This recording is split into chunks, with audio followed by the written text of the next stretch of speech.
Updates to all of you.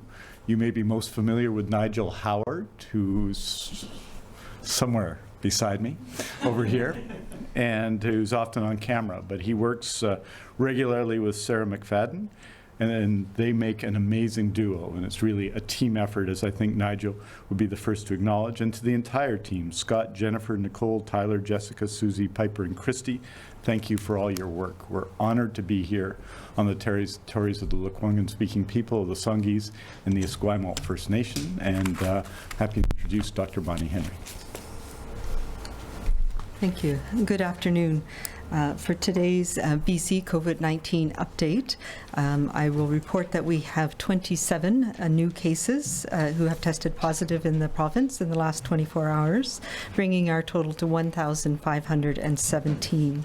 That includes 658 in Vancouver Coastal Health Region, 601 in the Fraser Health Region, 89 on Vancouver Island Health Region, 141 people in Interior Health, and 28 people in the Northern Health Region. We have, in addition, one additional long-term care facility outbreak reported in Vancouver Coastal Health in the South Granville Park Lodge.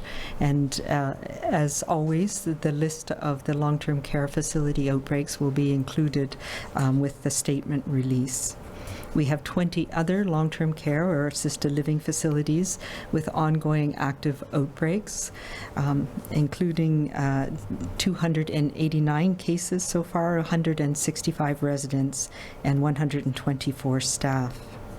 In addition, we have 3 additional positive cases at the nursery facility in the Interior Health, where we've had an ongoing outbreak and monitoring that Interior Health is doing with that premise, where we've had a number of temporary foreign workers who've tested positive. The facility outbreak at the Okanagan Correctional Center remains at a single positive case so far, but there's ongoing outbreak measures at that facility.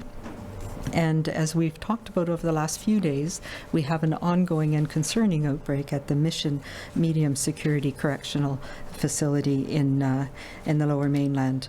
There are, as of official reports, there are 41 test positive cases. We know there's ongoing testing and cases pending, and we currently have 7 people from that facility who are in hospital in BC.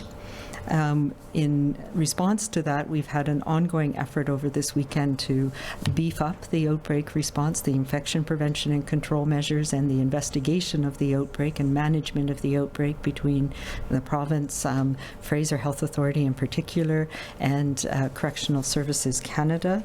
And as part of that, the hospital, Abbotsford Regional Hospital, has developed a dedicated unit to ensure that people can be safely and securely cared for, if need be, in hospital. And in addition, Fraser Health is looking at redeploying the mobile medical unit that we have in the province that is able to look after people in a hospital setting and include critical care if need be.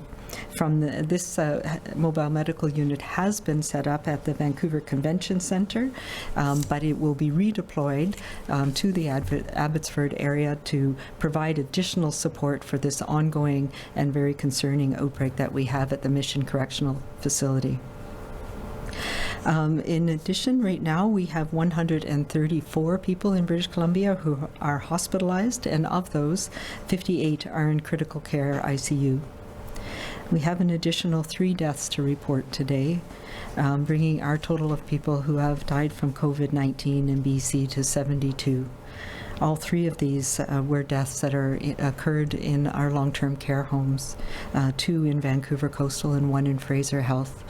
And our condolences and our thoughts and prayers go out to the families and the care providers for these people who have been affected by this virus. We have 942 people who have recovered fully in BC now. I want to talk a little bit about the pandemic response and want to thank a number of people who've been really actively engaged in helping us build our firewall that we will need to continue for some time to come here in British Columbia. First, to the mobile medical unit that I mentioned, who the team is going where the need is greatest at the moment, and we appreciate their flexibility and their expertise in being able to support our response.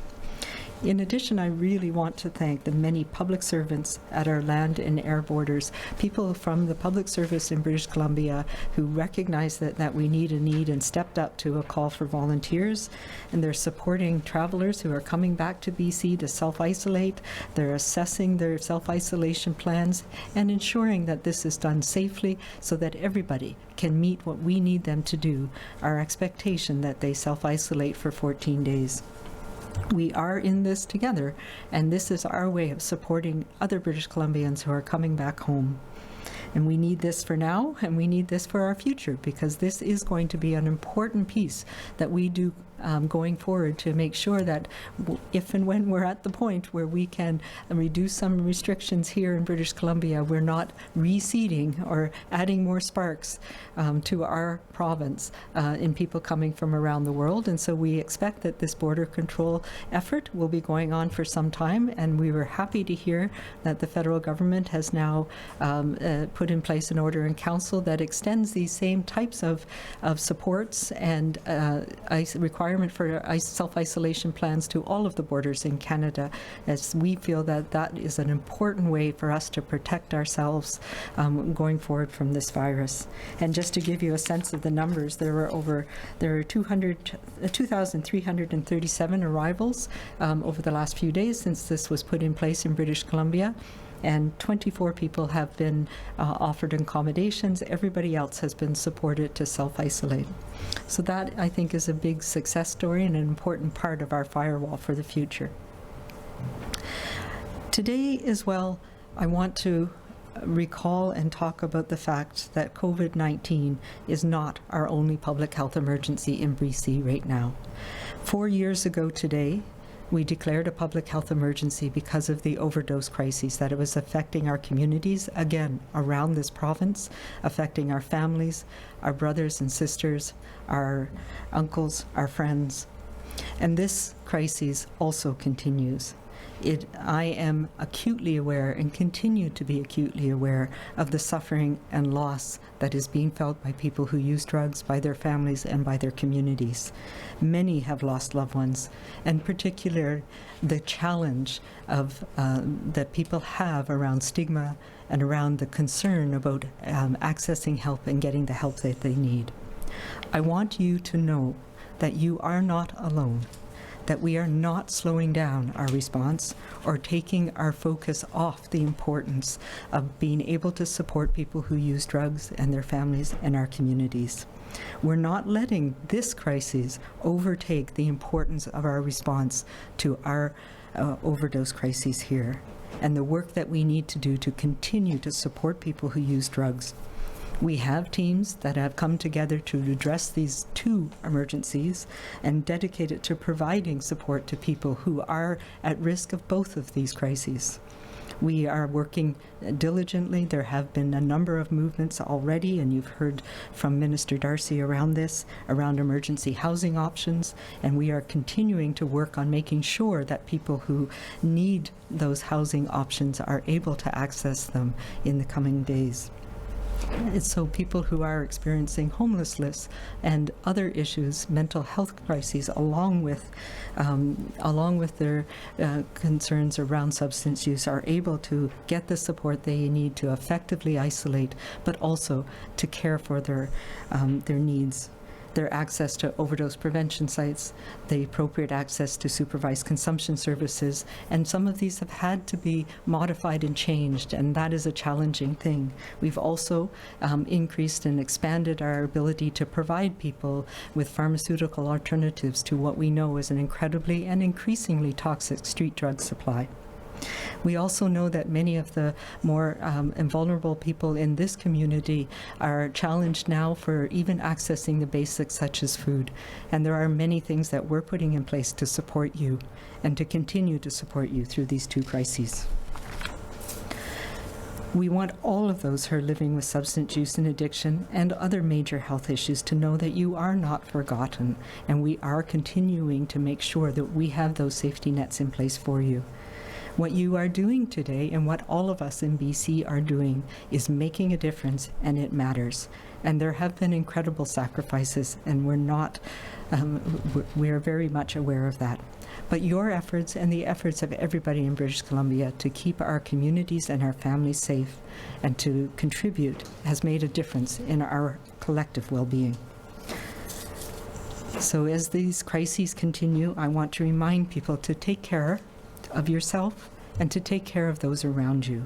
Everyone, we all have a stake in this, and we need to continue to look after ourselves and to look after our communities, and to remind you to be kind to each other in doing this, to be calm and to stay safe.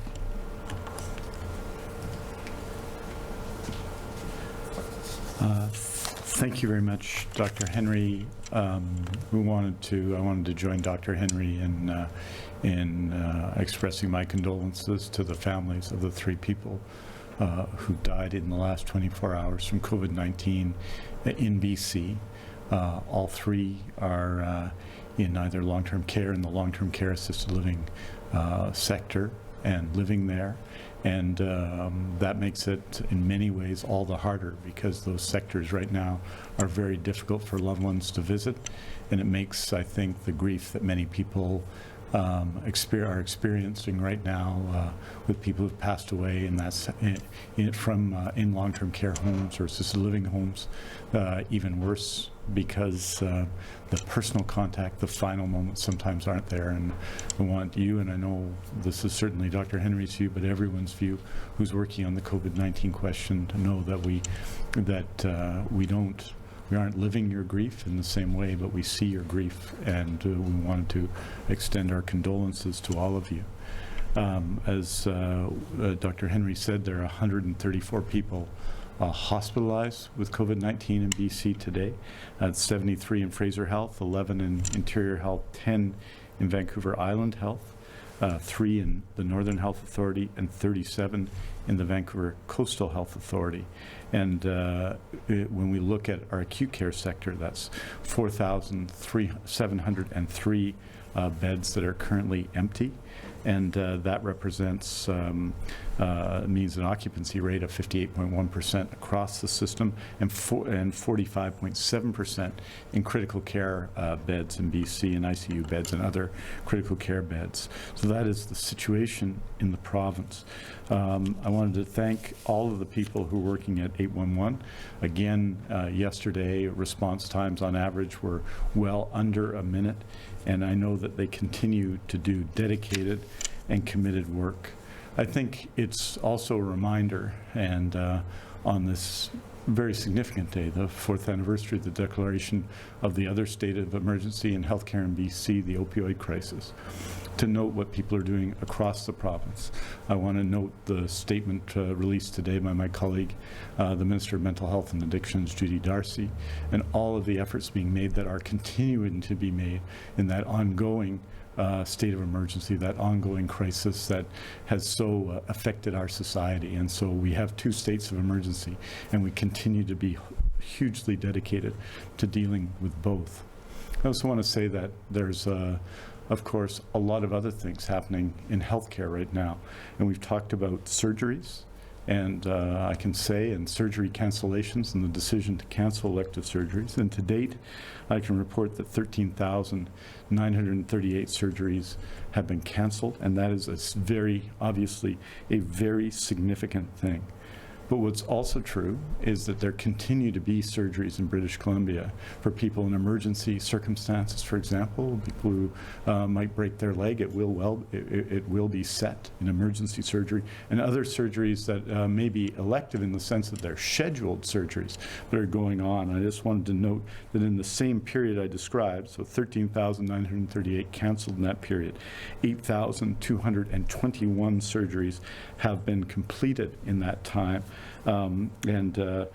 a little more than half of them are scheduled urgent surgeries that required action right away.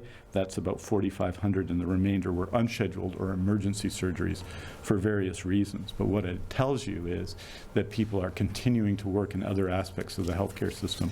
One of those areas and one of the groups of people who struggle most, who we feel are people who are dealing with or who have family members dealing with ALS. And just wanted to note, for example, that we are contributing, and we're announcing or letting people know that this has happened a little while ago, that we provided $1 million to the ALS Society of BC to develop an ALS Center of Excellence in Vancouver to help not only serve patients, but in Vancouver, but also province-wide through mobile clinics. And it's an indication of the enormous pressure in some respects in healthcare right now, where people can continue, because people who are living with ALS are, well, they may be unaffected, and hopefully are unaffected by the COVID-19 crisis, are dealing with a debilitating medical condition, and they continue to require our support, and we're continuing to work on all of those issues, from the other state of emergency around opioid to many, many other issues affecting healthcare. I wanted to just say finally that what these cancellations of surgery, I think, remind us of is the need to be committed ourselves, to continue to be 100% all in on all of the measures that Dr. Henry has put forward over the last number of months, because there are people who are sacrificing a great deal, who do not maybe even choose to sacrifice, but are sacrificing now. And that requires of those of us who maybe are sacrificing less than that, an absolute commitment.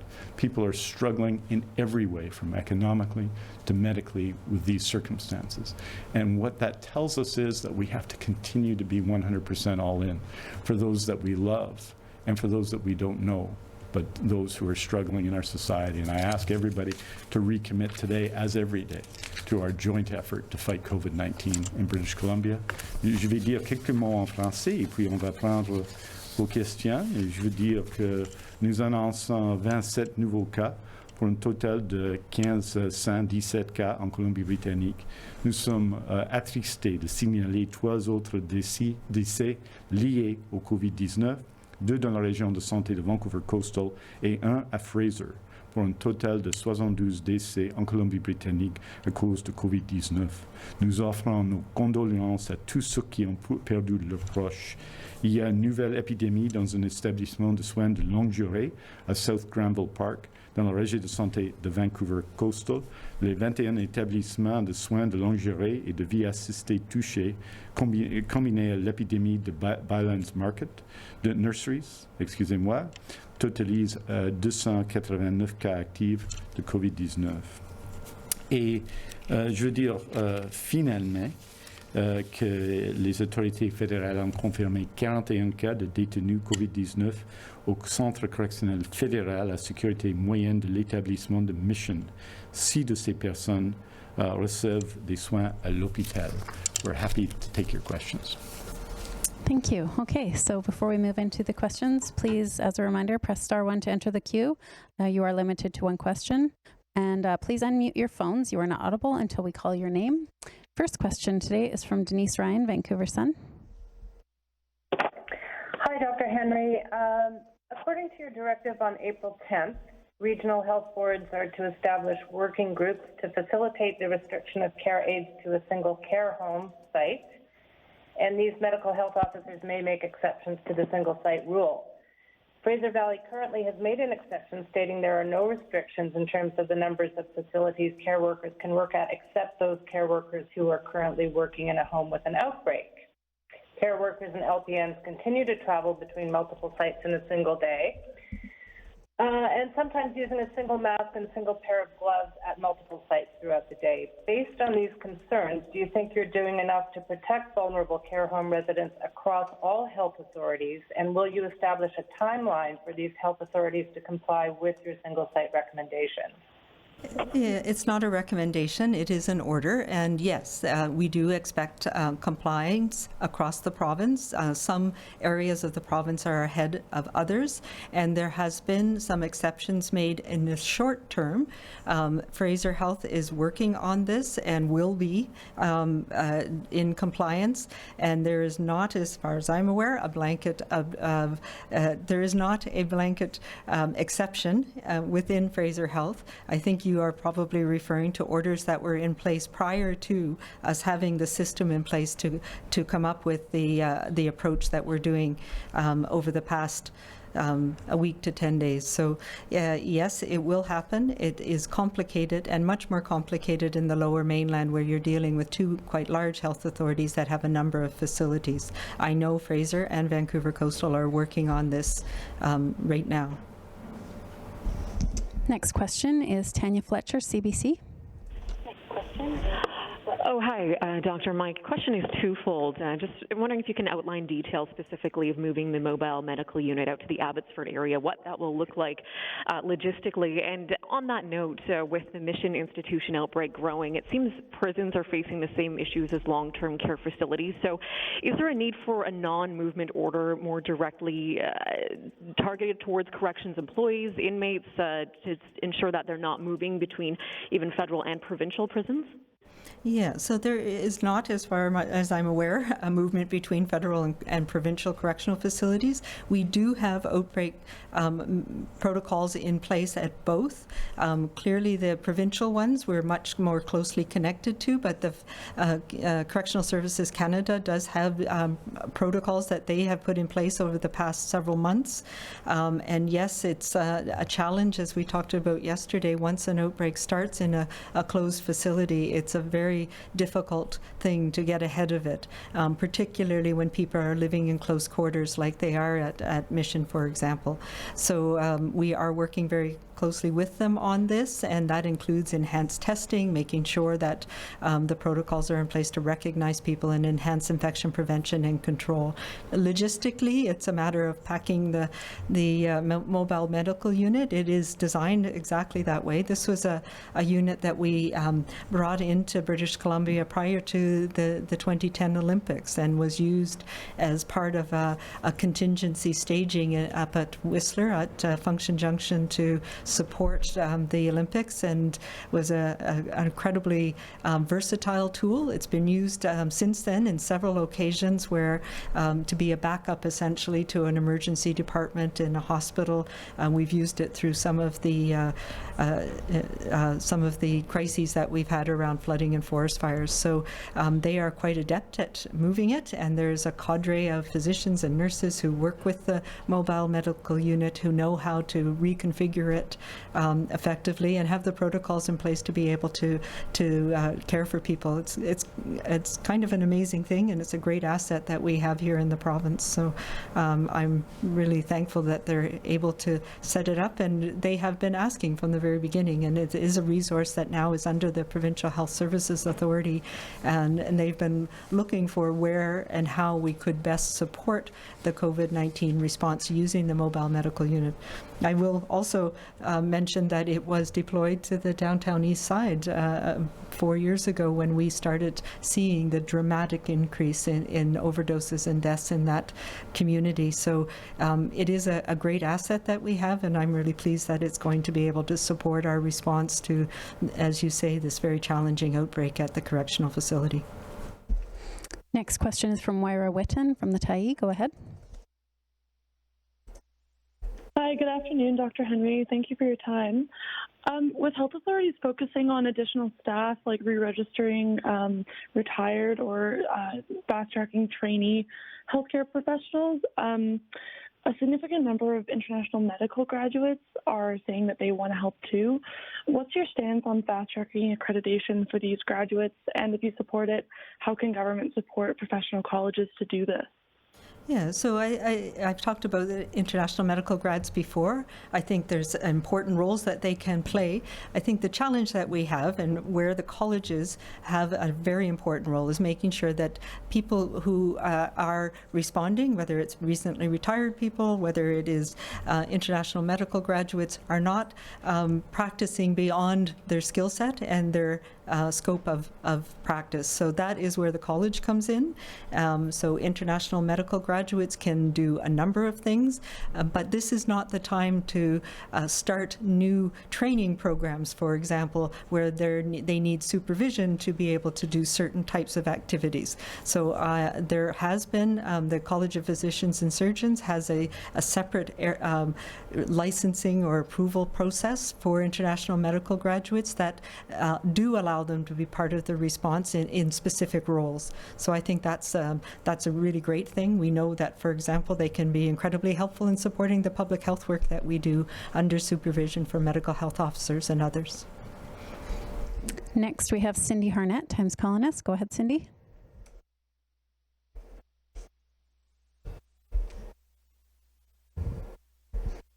Cindy, are you on hold?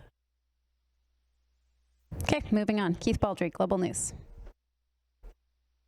Hi, Dr. Henry. Thanks for taking my question.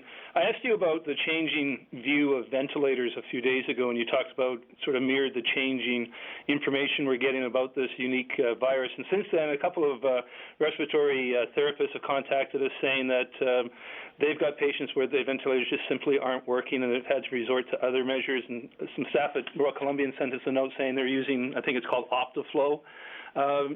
What do we know now about the virus that we didn't know before? Because those respiratory therapists say this is not behaving like an influenza virus. Yeah, I think that's something that we've been saying from the beginning. This is not influenza, and it does cause a different type of inflammation to the body in many ways. And so this is not surprising to me. And as I mentioned, we have a group of critical care specialists, including our respiratory therapists and others who are involved in looking at the data from around the world. So we do know that a certain proportion of people will not respond well to a ventilator. There's also people that will respond to high flow oxygen, like you've mentioned. And we know there are some people who don't respond at all, and there have been use of extracorporeal membrane oxygenation, or ECMO, as well. So it depends on the individual. I don't think there's anything new about that. I know that they continue to evaluate information from around the world as we get more and more information around this, and it depends on the individual's clinical response. Next question is from Brenna Owens, CP. Hi there. I'm just wondering, Dr. Henry, if you could elaborate a little bit on the rapid testing, BC's own version of this technology coming out of the Ottawa company to rural areas where the turnaround time might be an issue. So kind of the timing of that rollout and what it will entail. Yeah, so there's a whole bunch of tests that are in the works, and the vast majority of them are similar to the Spartan tests from Ottawa, which are nucleic acid amplification tests, or NAT tests as we call them. And so it picks up pieces of the RNA, the genomic sequence from the virus, from a swab that you either do through the throat or through the nose. And that is the test that the BC CDC developed initially. But the tests that are done at the BC CDC need to be done in a lab, and that's why it took us some time to roll out those tests. And we now do it we have 7 other accredited labs around the province, including Life Labs. So that has been helpful in terms of Life Labs having the transportation network and the laboratory network closer to the north and some of the more remote communities. But we have also been looking at other NAT tests, including ones that run on a platform called Gene Expert, and we happen to have those Gene Experts in BC. Not all provinces use that platform for other testing, so because we have it available and we have the tests available for that is our first step in deployment to some of the areas, particularly in the interior and the north, where transportation of specimens and turnaround time has been a challenge. We haven't written off by any means the Spartan test, and it's nice because it's all self-contained explained, but it is a very similar type of test. So if and when it becomes available to us, we're looking at where it would be deployed as well in our province to supplement the testing that is ongoing now. But my understanding is they wouldn't be available to us till sometime a few months from now anyway.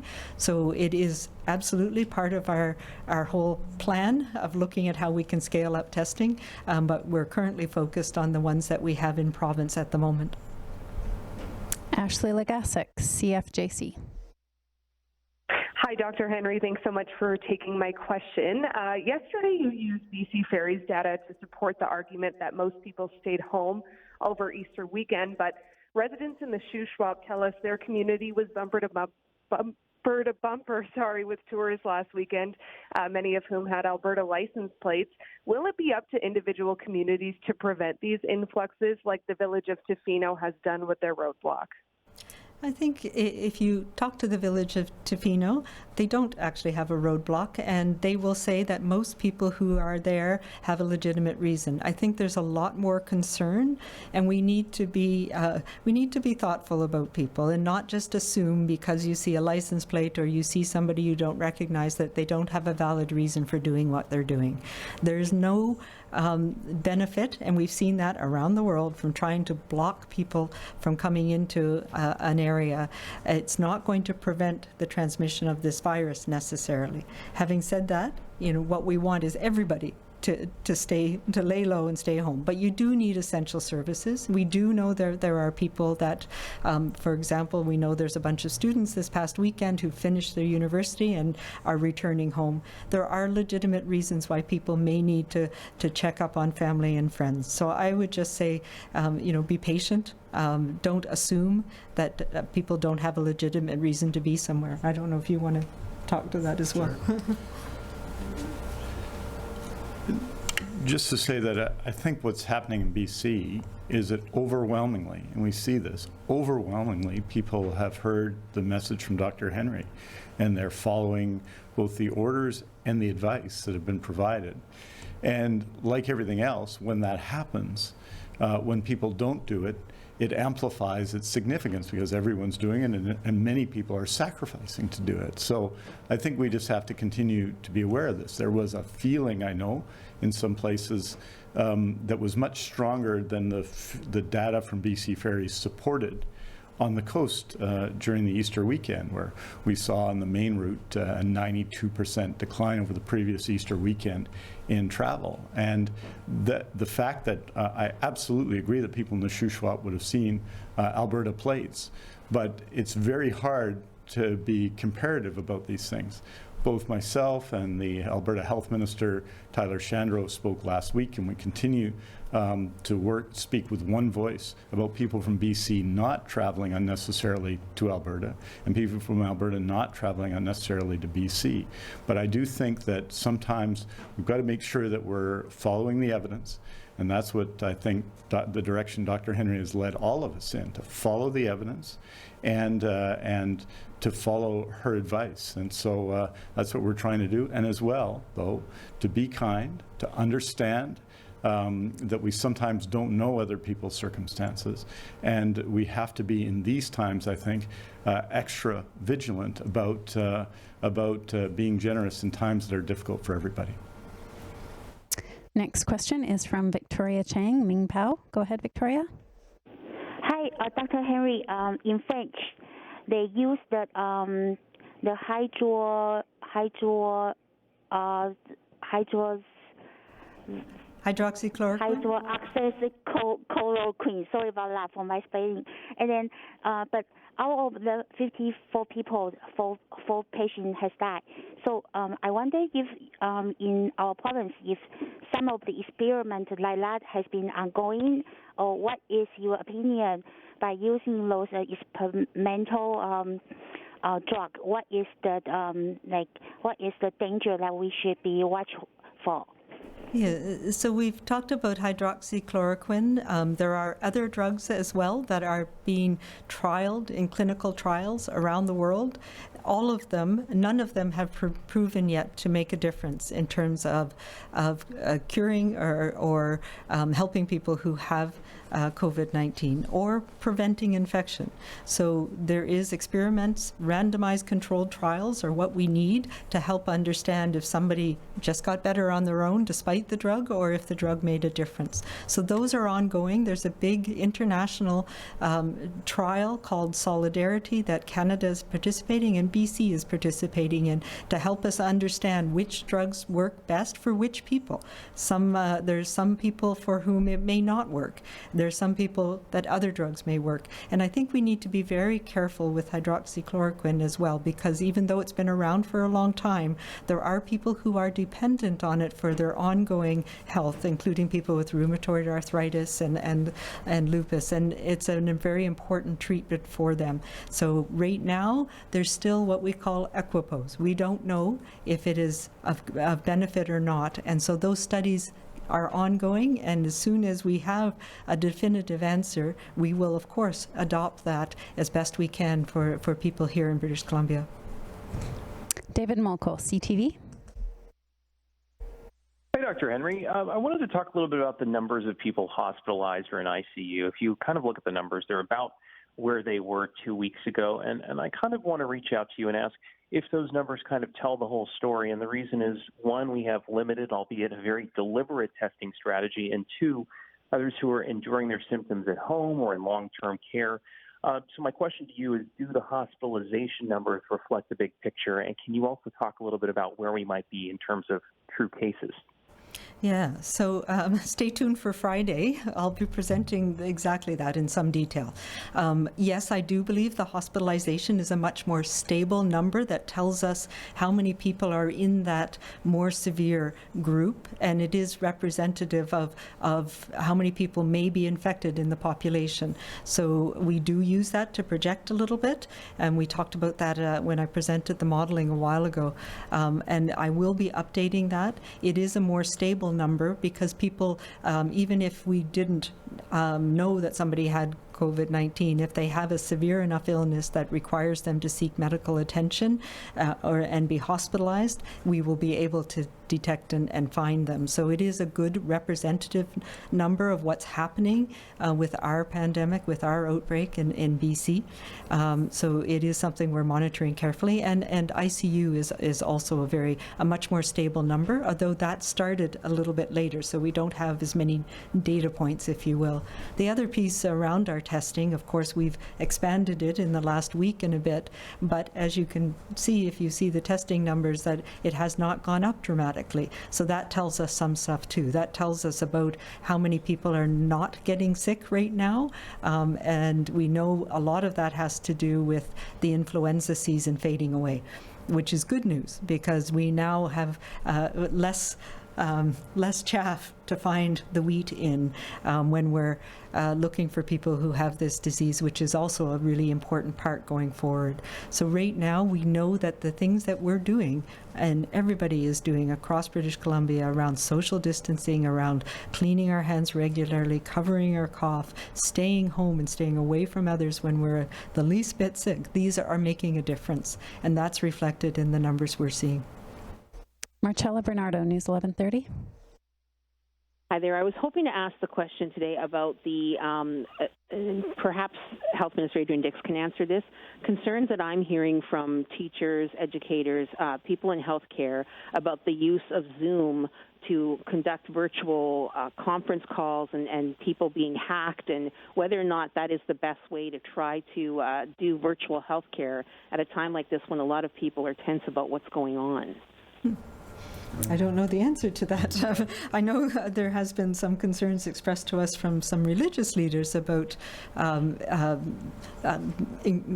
what's the right word? Nasty messages that people are hacking into Zoom meetings, which I think is really deplorable. I have not heard concerns about anything in the education or certainly not the healthcare realm, and I'm not sure that Zoom is what is widely used for the virtual care. There are many platforms that can be more secure than that.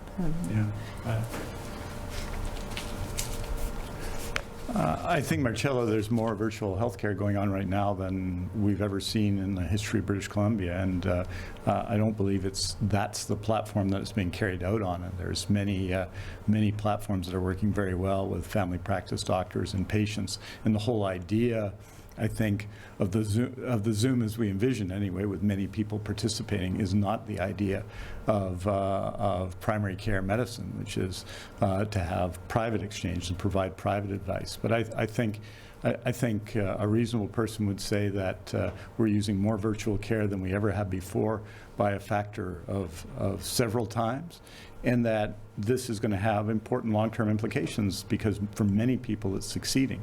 And I'll just note the numbers that Dr. Henry talked about today, the number of people who have recovered from COVID-19 at home with the daily support of public health and with the support of primary care doctors and nurse practitioners around BC, which indicates that those practices are working for people, whether they're telephone consultations or some form of video conferencing or virtual care. They're still they're working for people. So I realize there's been some complaints about Zoom as a technology and some concerns about it in education, and maybe others are way more qualified than I to speak to that. But in terms of virtual care, I think we're seeing some success, and I think we're going to take the learnings of the success forward, hopefully after we've got through dealing with this pandemic. Emily Lazatin, CKNW. Hi, Minister. Dr. Henry. This one might be for both of you.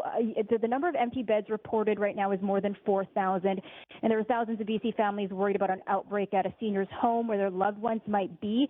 And yesterday, Dr. Henry, I believe that you said that most of the cases in the Vancouver Coastal Health region were in long-term care homes, but most were staying in residence and not in hospital. So if seniors do get sick, are they immediately sent to hospital and put on a respirator if needed or as needed, given that there is room right now? And the reason why I'm asking this is because there was a story out of Ontario that Global News did that health officials sent a document to long-term care homes saying that seniors in nursing homes should be kept comfortable if they contract the virus instead of being sent to hospital. Yeah, so currently our practice is to confer with the family and with the senior themselves about their expectations around care, and these are challenging, of course, challenging discussions.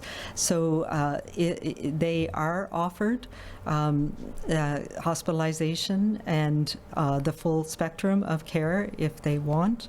I think this is it's a challenging conversation that many families are having right now about advanced directives, about understanding what their loved one wants should they become ill in this challenging situation. So for the most part, people are not being transferred to hospital, although in some cases they certainly have, and they are offered all of the aspects of care that they desire at this point.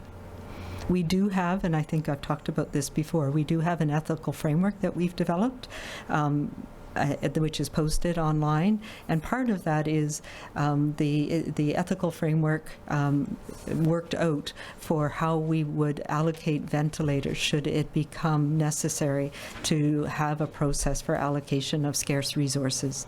And the underpinning of all of these really challenging and difficult decisions is about that all lives are created and seen as equal. And that's where we're starting with all of our ethical frameworks, including for ventilator allocation. But then there is some criteria that are objective criteria about people's ability to recover and other things that underpin how we would do that should we be in that position. And we are not in that position. We have not had to invoke the measures that we would consider around allocation of scarce resources at this point.